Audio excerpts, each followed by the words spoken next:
Hey,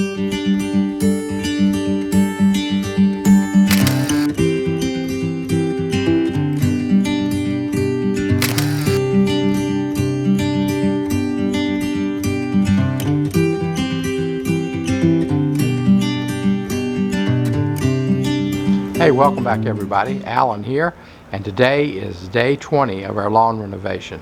And as you can see behind me, the grass is coming in great. It's been a lot of watering. We haven't had any rain here in Central Virginia except for one little shower. I guess it was really a good shower, about 3/4 of an inch about 2 weeks ago. But other than that, we've had zero rain, and I had really hoped to have some rain along the way by then. But anyway, I've been using the sprinklers and watering it every morning before I go to work, and as soon as I get home from work, I also turn the sprinklers on. So I'm going to hate to see my water bill, but anyway, it's just too much trouble to put all of this time and effort in it and not do it right. So anyway, and that's what we're trying to do. A few things that I've learned along the way on this lawn renovation is, number one is don't get in a hurry. When I was preparing the yard, I killed everything out. I was very patient with that, let it all die, but I didn't really get all of the dead grass off as much as I should have, especially if we're going to use a slit seeder. With that, the one thing I've learned is if you're going to use a slit seeder, you need to have nothing but almost bare dirt. The grass has got to be right down to the soil level so that those cutters can cut in. So that was one thing, and that was probably the biggest thing. As you know, I've got two other places that I'm working on in the yard.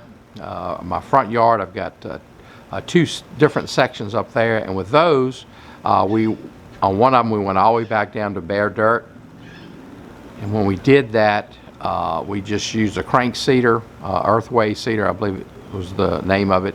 And so I've got a little bit more even distribution. One of the things that you can tell from the slit seeder is that it tends to put down the grass in rows.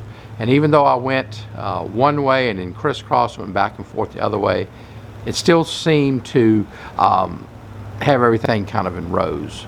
And so with the other lawn renovations on the side, you'll see that the grass came up a lot thicker.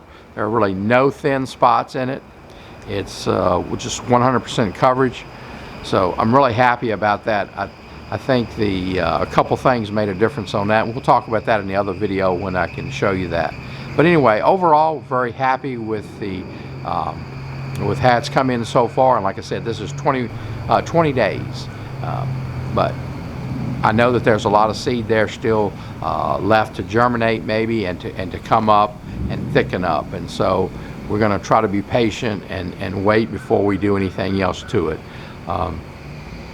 At the 1st of October, I'm hoping that'll be about 4 weeks of growth, and we'll take a look at it then and maybe see if it's time to do our first mow yet. But thanks for following along, and I appreciate it. And we'll try to continue to give you updates on this section and show you on the other sections. And the way that I'm doing this lawn renovation is that I'm trying different techniques in different parts of the yard, and really for a couple things is to kind of prove to myself, which is the best way, which do I get the best seed germination, the best coverage, and the overall best job. So that's my plan. Thanks again for tuning in, and if you like these videos, I would really appreciate you hitting the subscribe button and the bell notification, and I really do appreciate you watching, and I hope you have a blessed day. Thank you.